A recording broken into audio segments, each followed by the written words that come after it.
Good afternoon.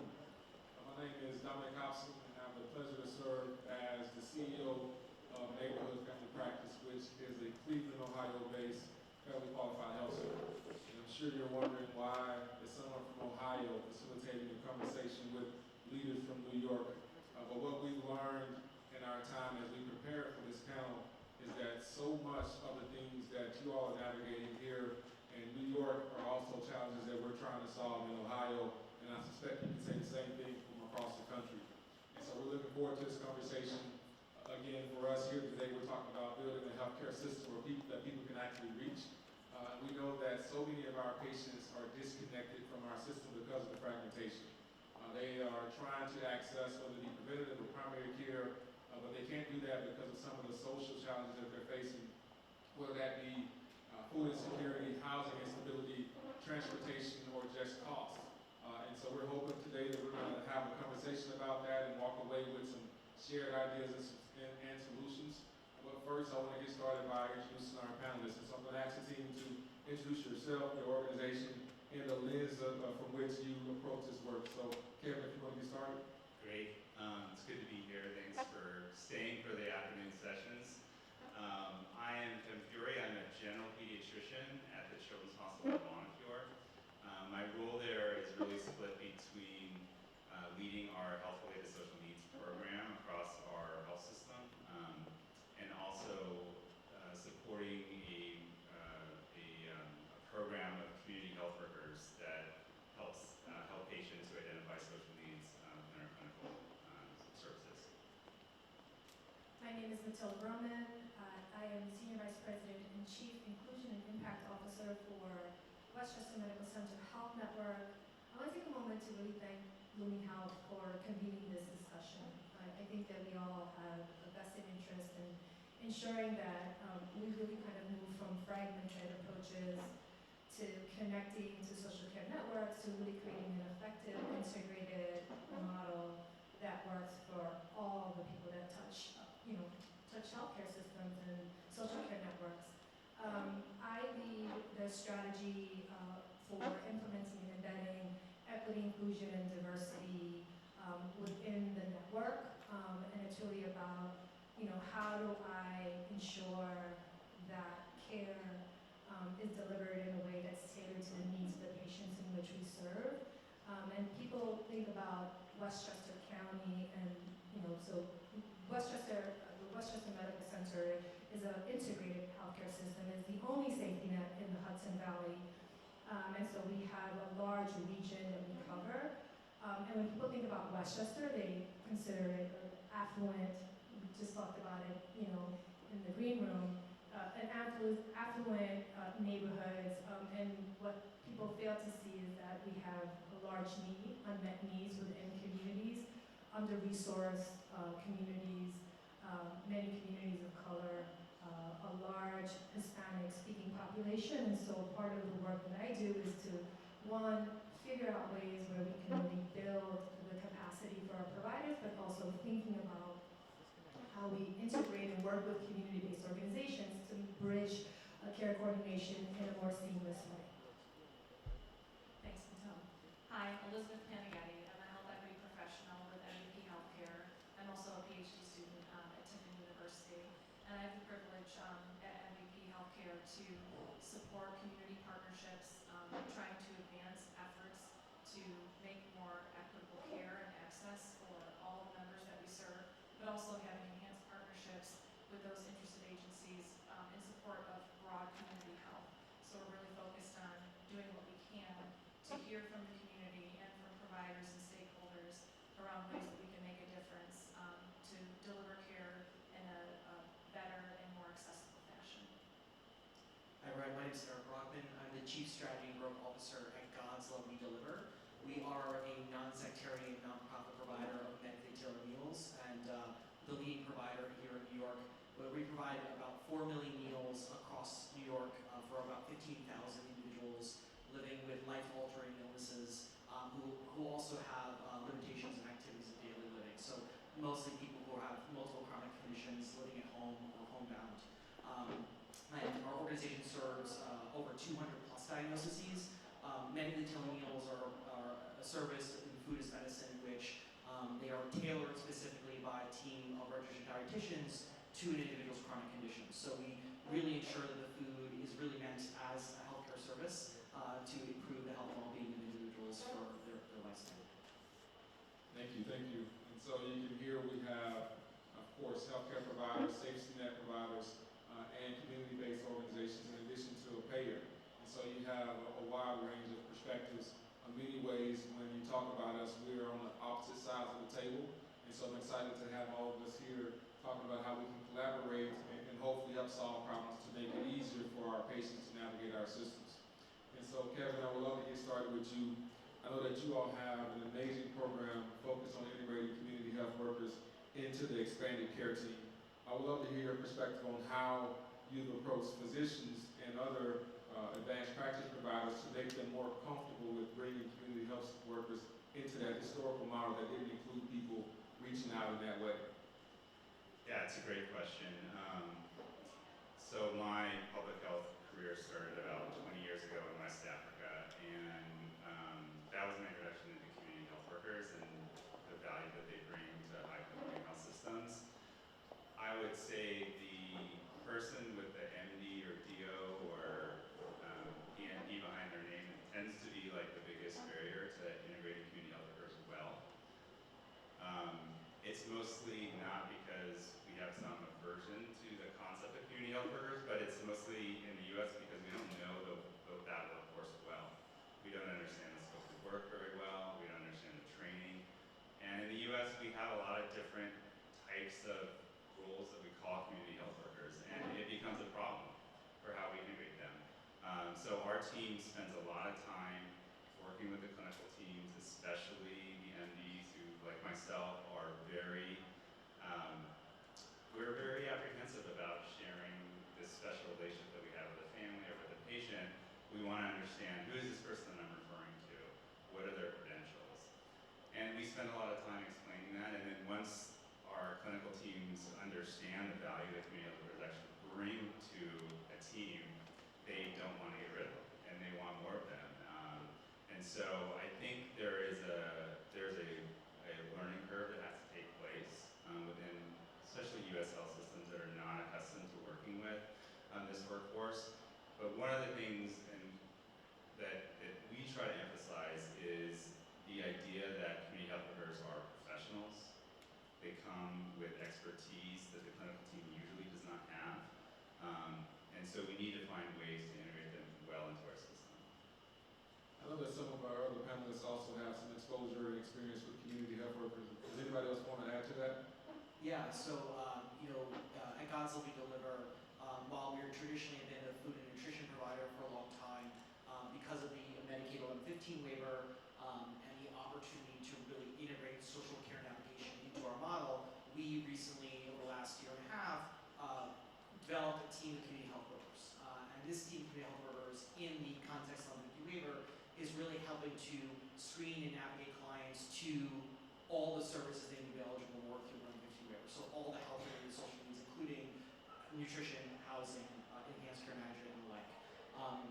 And much to similar idea, really having that expertise, community health workers as a role in providing expertise and providing that social care side of healthcare is really critical, as I think we talked about, building that trust with the client and making sure that they feel like they are helping to be navigated through a system that is really challenging and difficult, and that they can get access to the services that are really driving and changing their health and well-being.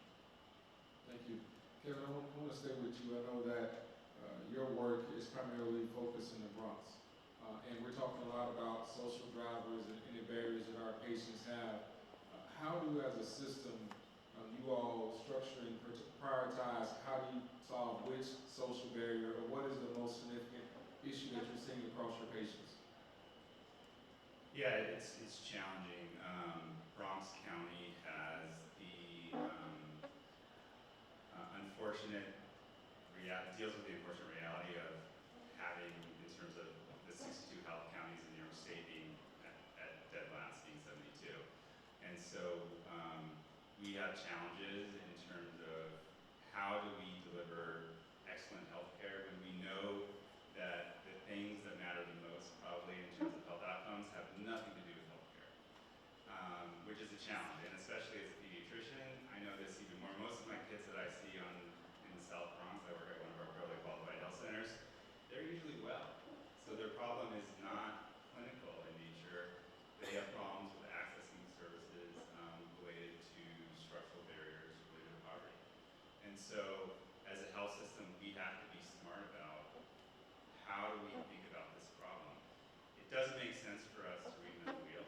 We have great partners like Eric's group in We Deliver who know this area and who know how to do this work. And so the question is, how do we build bridges between organizations like that? And that takes work. And our bridge builder have been our community health workforce. So that's kind of been the key to our strategy. Thank you. Matilde, I want to come to you. We've talked a lot now already about how so much of the challenges that our patients are navigating are not clinical, they're structural. And I know that you have done some amazing work leading both DEI, but also some of the legal aspects that our health systems face when navigating some of these issues. And so can you speak to the difference between equal access and equitable access, and then how you all approach that within a large multi-site system? Sure. I think, from a legal perspective, when you think about equal access, it's a baseline, right? It's grounded in compliance, it's grounded in uniformity and consistency. It asks the question of, are the doors open? Are services available? But I think equity, it furthers that conversation. It asks, who's not getting in the door?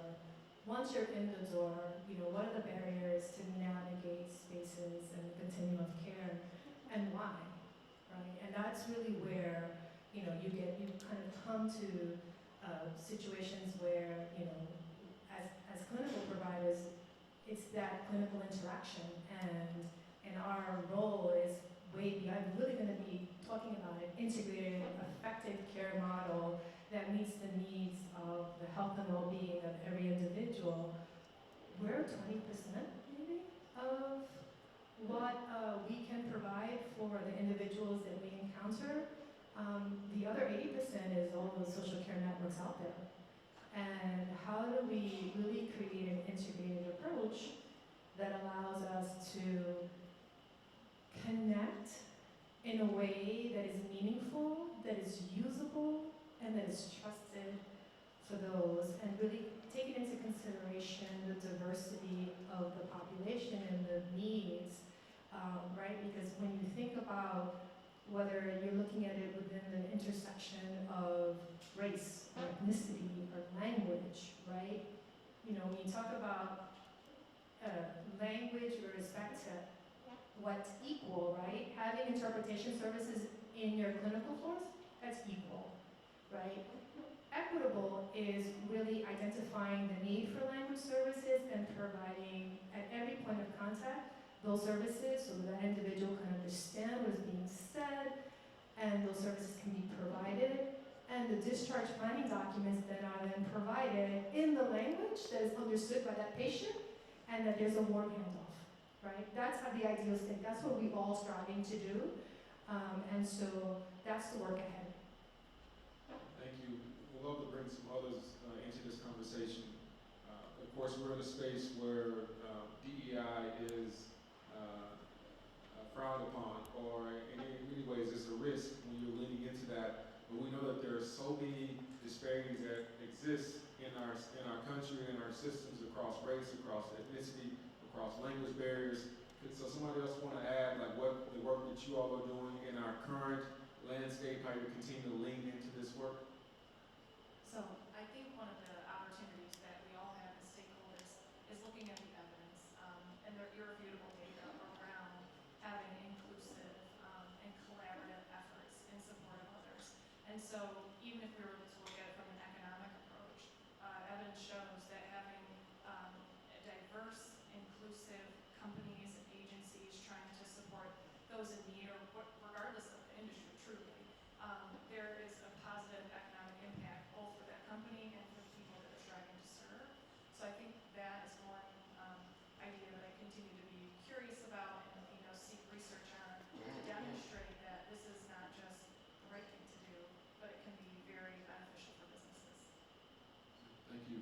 Matilde, I want to stay with you, and I want to go upstream a bit and talk about policy and regulatory actions. Is there one specific policy issue that really jumps out to you, whether that be at the state or federal level?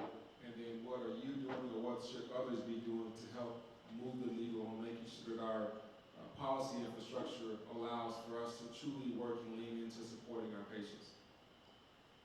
So I think a lot of this is about data sharing and, privacy considerations, and the difficulties, right? Essential that we have privacy protections in place, not necessarily from an operational standpoint, and being able to kind of realize the promise of ensuring a coordinated, integrated social care network that really elevates people's health and well-being, right? The data is really important, and data sharing is important, and so it's fragmented, and it's misaligned.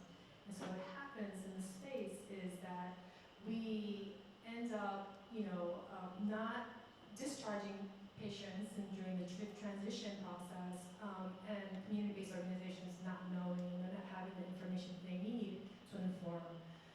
Patients come to us, they don't see the systems. We have to think about them as whole, right? And so as we're thinking about what does continuum of care look like, we need to include the social care networks as part of the solution, right? And so when we're thinking about data sharing and those transitions of care and making sure that there are closed loops, referral loops for patients, and that we all know where the patient is in their ability to improve their asthma, right, or diabetes. That's really where we need to be moving toward, and we have data, Elisabeth, right? Nobody's seeing the data. Nobody cares about data. So we need to have strong policy advocates, really, people advocating for not only using the data, but applying the data to have real solutions that impact people, right? These policies that are happening at a higher level are having local implications that we're dealing with on a day-to-day basis. And so what we need to really do is, be more coordinated in our advocacy. And I heard that in an earlier conversation of how do we coordinate? We all asking for all these different things. How do we become more coordinated in what we're advocating for so that we can then have the system changes that we need in order to have healthier people in our communities? Eric, I see you weighing in. I can't echo enough what Matilde was saying about, I think all of us in our organizations do a lot of advocacy, speaking with legislators, speaking with organizations, the Department of Health, but we very often do it siloed. And we don't do it together as a continuum of care about how all of these policies really impact all of us. They have a direct impact on how we all work together to provide the best care to clients as possible. And so, even when we were preparing for the panel, we were having discussions about how do we more collaboratively work together as really distinct organizations, but a collective group of organizations in this healthcare continuum to be a shared voice for changes to policy, changes to how the system works, so that we can do the best by the people we serve. And I think that's very powerful, and I think we all need to work more together in partnership to really be that collective, powerful voice than be individual voices in this discussion. And thank you for adding that. I think and many times we think that we're more different than we are alike. And so to your point, coming together to say these are the areas that from a policy perspective we can all agree on. And how do we get in front of our legislators at the state, federal level to make sure that they understand that we are consistent with those asks, because when we do that, I think those asks are much stronger, especially when we're advocating for things that puts us on the opposite side of other entities that may have a lot stronger funding or giving mechanism to our policymakers. And so we have to come with our people power, right? Bringing the voices of our patients, our community members. I always tell our team members we have to put a face to policy because that's what really moves people. So thank you all for raising that point. Elisabeth, we'll love to come to you for a second. And so, of course, I would say even in the last few years, our payers have really gotten a negative attention. But we know that when we do have strong payer and provider relations, our systems work better. And a key piece of that is funding, especially when we talk about our social drivers of health and how do we fund those systems. And so can you talk a little bit and just speak to, of course, payers are seen in many ways as a gatekeeper, but how is MVP Healthcare focusing on changing that role and maybe being more of an enabler when it comes to allowing or supporting providers help solve some of these challenges for your members and our patients? Yes, so one of the fantastic goals of MVP is to really be the difference for the customer and also to be curious in all of our work. And part of that curiosity has continued to lead the health plan in trying to maximize ways to enhance and to establish trust in the community and hear from community members and from our other stakeholders, where are the pain points? What is it exactly that in each region, areas that we're trying to work together to solve? And so with the advent of the New York Health Equity Reform, it's been a fantastic opportunity to additionally come alongside partners to try to do the work to mitigate the needs such as housing instability, food insecurity. But I think there's additional opportunity that can be built from the work, and even to your question around potential future alternative payment models, and finding ways to work within the systems that we currently have, but then to continue to try to push forward to support population health. Thank you. And I know that you're also done some research with your PhD, and I think this aligns some to your work at MVP. But can you speak a little bit more about some of the most surprising social factors that you all are seeing, and then how can you all have a more direct and measurable impact on that work for your members? Yes, so similar to, I think, probably all the stakeholders in the room, we continue, or I find in research, and many others do too, that addressing needs such as housing instability or food insecurity can have a quick and then more long-term positive impact for that person, not only in the short term, but then for them to be able to have opportunity to access the healthcare, hopefully the preventative healthcare that they need, versus at times needing to rely more on emergency care access because of those other social needs that were impacting their access at the beginning. One of the, I would say it's not surprising, but one of the needs that actually was brought up earlier today, and one that I continue to be curious about and read more about, is access to childcare as well. So there are many different, structural inequities that many populations continue to face, but I will be interested and hope to continue to see movement around affordable childcare. I think that can also be very powerful and meaningful. And finally, and support of what the whole team has shared and stakeholders throughout the day, really everything that I keep hearing in the messages just remind me of that systems theory approach, where we have really difficult problems to face, but together we can be creative and really make a difference. So that's a really exciting component of this too. And thank you for raising the child care issue because it impacts our employees, our team members, our community members, and our patients. One of the things that I'm really excited about from our work in Cleveland is we just opened a new health center last month, and it's built on a plant or a facility that's co-located with affordable housing, with vouchers. There's affordable child care on site, and then we have a health center providing primary care, behavioral health care, and 340B pharmacy. And so for our community members in that surrounding neighborhood, you have one place to go to receive all of those things and address many of those barriers that we're talking about. And so what I'm preaching for our local development community is that we need more of this. We need more development that really centers all of those challenges that many of our community members are facing. But that is a major, major issue for many in our community. And so thank you for raising that up. Yeah. Eric, I want to come over to you now. In your work, we talk a lot about community-based organizations. Of course, we have providers and payers here, but you bring a very unique and different perspective. And so, can you speak a little bit about your food is medicine program and how you all are really focusing on treating that food insecurity with the same vigor, the same approach from an analysis standpoint as we do with prescriptions or medicine. Yeah, I think probably everyone knows or has heard that food as medicine is a big buzzword now that is currently in the mainstream. A lot of people talking about food as medicine at all levels, both government, payers, everywhere.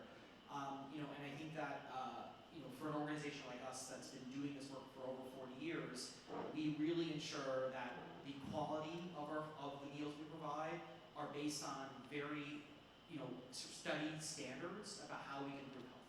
Right? So we actually are a part of a larger coalition of providers called the Food is Medicine Coalition, which is a body, a national coalition that accredits medically tailored meal providers specifically to ensure that they're meeting that high standard that's expected from a provider to provide the highest quality food to really make those impacts. And all that was based on research, right? So all of our information around the clinical guidelines, all the information around how our meals are designed to really make that impact for someone living with diabetes or cardiovascular disease or the various different chronic conditions you're living with is all based on science, right? And based on knowing that we can decrease hospitalizations or decrease various impacts of these chronic diseases by simply giving people good food. It is that simple. Now, the other piece of this is our registered dietitians. There's also a lot of talk about in the space now, and you're hearing even from the federal government today about the lack of nutrition education in medical schools, right? So this has become a really big topic about we need to do better in educating our doctors, right, our providers on nutrition care. While that's important, we have a person called an RDN who's already specialized in this. And so we need to elevate the role of the RDN. Like, if you have cardiovascular disease, you go and see a cardiologist. Well, if you have a nutrition-based diet disease, you should meet with an RDN, right? So we need to continue to elevate the correct individuals, the correct healthcare providers to really provide that care in that specialized way. And so, making sure that we meet those standards, but also ensuring that the RDN is a core part of the care team of that individual in really treating diabetic diseases it makes us, really stand out in providing that high-touch clinical care that we do. Thank you. I want to stay here for a second, primarily because we know that there have been significant pharmaceutical advances over the last few decades, and so there are a few medical conditions that can't be supported or helped in some way through a prescription, at least a pharmaceutical prescription. But we also know that there's so much value in our food and what we eat and our lifestyle. So Kevin, I want to come over to you for a second and just talk about, as a system, I think your two organizations are collaborating in some ways. And so can you give a provider's perspective on that relationship and how do you coach or approach or educate your patients on that value before they go over to your partner? Yeah, I think Eric's bringing up a good point. One is, I don't want any more nutrition training, to be honest. There's somebody else on my team who can do it better. It's the same challenge I have with social needs navigation. I was trained in a social medicine program in Montefiore. That does not mean that I am the best person to deliver that care. I have colleagues who can do it much better. So part of it is just aligning who is the best person to deliver that service, and if we're looking at it from a health system point of view, at the best cost, right? We all have to make our margins to keep our lights on, and so let's figure out what is the best way to do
one of the I think it'd be interesting to learn from the Cleveland experience. I mean, are you guys, what are you seeing there that maybe we could learn from?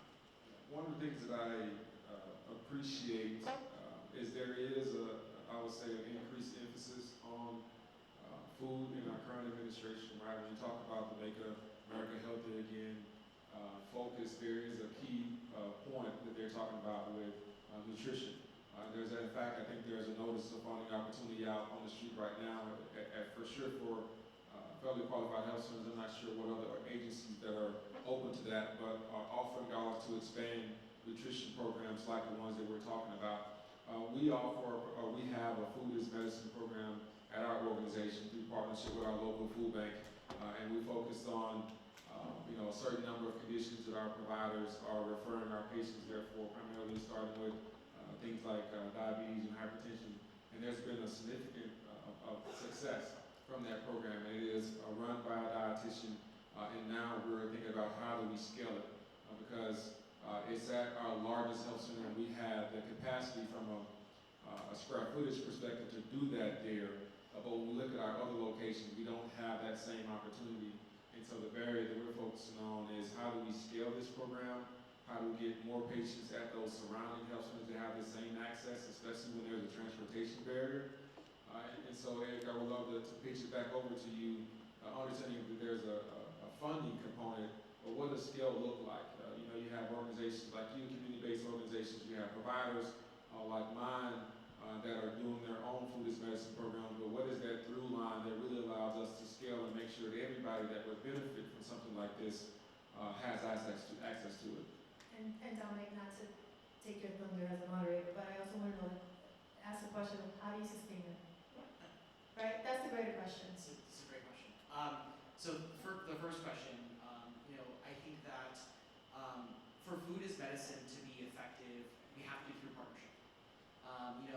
I think we've talked earlier in some of the panels that there is a lot of opportunity for a public-private partnership. There's opportunities for governmental CBO partnership, but we all need to work together as a system to deliver these services the right way.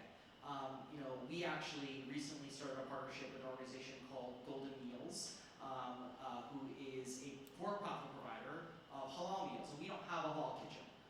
So we're not a certified halal provider. This is a demographic that we've not been able to serve before. And so by partnering with that organization, we now have been able to expand our services to meet a whole new demographic that we've been told need the services but don't have access to, right? And we're doing that with another partner recently, very soon called Reefing Food, who's another nonprofit provider of halal meals, who also is really supporting it as well. So partnership is key. I think we all need to work together in partnership to do that. I also think that as we look at food as medicine, we have to start to think about how we serve people and clients through their lifespan, right? Medically tailored meals, the service we provide, is very much for an individual who's at a very acute state of health. They have a lot of chronic conditions. They're often going to the hospital many times. But we also need to start to think about some clients get better, right? And so really to get that behavior change, Kevin was kind of talking about this a little earlier, the behavior change that we need to see, we need to be able to step clients down to medically tailored groceries or a more base food service that continues that nutritional needs to the lifespan of the client so they don't become acute again and don't have to escalate again to that place, right? I think it's something that a common thread we talked about through this day is that we spend so much money on sickness-oriented care and not enough money on preventative care. And we really can start changing the paradigm of how we care for people when we start thinking about the basic health-related social needs that are the drivers to prevent people from ever getting to their acute state. From a sustainability perspective, going back to kind of Kevin as well, the money needs to be there for us to do the services. I mean, we, as a community-based organization, while we're very fortunate to leverage a lot of philanthropy in providing services to clients, we have a lot of amazing foundations and donors who really ensure that we can provide our service at no cost to the clients we serve. We have to start shifting that payment toward preventive services. And a lot of community-based organizations that have the boots on the ground doing this work are often the organizations doing a ton of the work with the least amount of resources. And so really ensuring that there is, in that partnership too, that there is, a commitment to, equal opportunity for both CBOs and health systems and payers to work together to reimburse the service and pay for the service for the goodness of the individual client. So, we starting from one client and one meal 40 years ago to now serving 4 million meals a year, continuing that sustainability and our continued growth is going to be very reliant on those partnerships and ensuring that there's a sustainable path to pay for the service for a long term beyond the waiver and so I want to spend some more time on that waiver process, but we'll see if we can come back to that later, because I know that there's a lot of points. It's good for the networking part. I'm going to get myself in trouble. Right. And so one thing that we haven't talked about, but is key and critical for all of our organizations, is trust. And in many ways, our community-based organizations, Eric, really have a success because of the trust they have with our community members. And so can you speak a bit to your work and how you're able to leverage that trust to benefit your clients, but also your partners that you work with, whether it be payers or health systems, to bring our community members along? Yeah, I think, this is probably everyone knows this, right? But community-based organizations, we're the boots on the ground. We're the individuals that are having that direct connection with the client on a regular basis. Us as a meal provider, one of our signature differences and one thing that we always hold true to is that we, for a majority of our deliveries, it's one of our drivers going and delivering the meal to a client.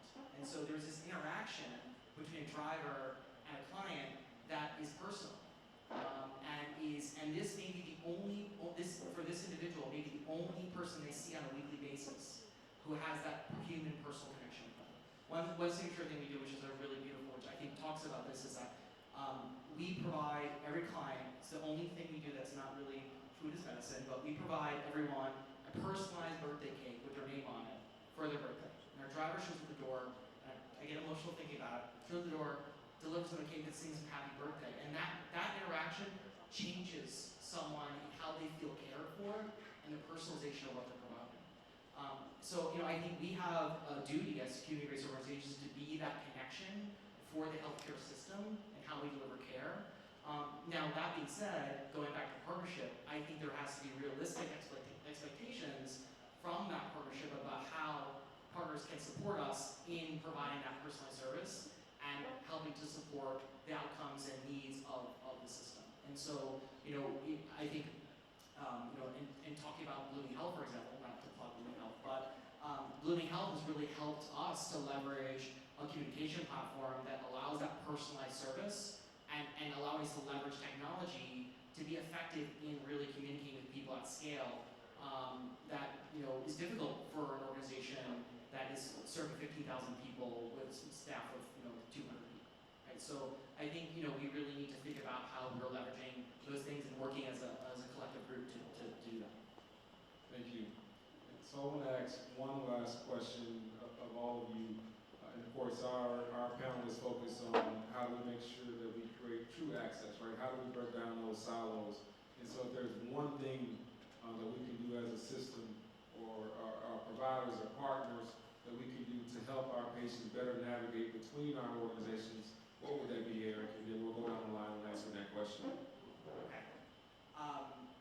I think that, especially from the CBO perspective, ensuring that technology is accessible to us, that, talking about the data, that we are supported in really integrating and connecting systems that makes it easier for us to provide care. I always like to say, when systems fade to the background, it allows people to really deliver care the right way. And I think sometimes there's this expectation about all these different systems and things that we have to integrate at our level, which can be challenging for small organizations. And so really ensuring that we have the resources to do that and can do that in partnership with our organizations as well. Thank you. So I think it's critical to continue to hear from people that have experienced structural inequities or other health-related social needs, inviting that information and also just general feedback with current systems that are available, the feedback, both the good and the bad, so that we can take that learning and bring it to the next innovation or the next process that we have implemented. So just really hearing from the people in need and incorporating that feedback. Yeah, I agree with that. You stole my thunder. But I think it's also looking at being co-designers within the clinical care environments. And I think also from, just kind of segueing and dovetailing on what you said, and thinking about how do we become listeners in hearing from our patients and the surrounding community about what they need so that we can improve the care experience, right? Because it's all about trust, right? And it's trust, to your point, going and connecting with that client at their home, but it's also trust within healthcare institutions and the community-based organizations and creating really tangible, ongoing engagement and co-developing and co-creating, not only with community-based organizations, but also with individuals who are touching and we're presenting within our clinical environment. I think that, if we can do a better job at that, that really, moves the needle. Thank you for letting me go last. I don't really have much to add. And the only thing I would add is, I think with this particular issue, all of us would benefit from approaching it with a little bit more humility in how complex this problem is, and that our team likes to say all of the things that we're doing are required and also insufficient. And so I think there's a lot of magical thinking that happens around social drivers of health, in my opinion, and I'm guilty of that sometimes too. So I think we need to embrace sort of our partners and those that are closest to the problem for the potential solution or solutions. Thank you all so much, and thank you all for sitting with us. Again, I think this is an issue that we're all trying to solve. And in many ways, I think we have organizations that are leaning and really allowing our patients, our community members drive how we respond to that. And so let's continue to center the people that we serve, but let's continue to partner and collaborate. We have to find ways to make it easier for people to navigate between our systems, because when we do that, our communities are better for it. And so thank you all for listening, and thank you all for spending some time with us.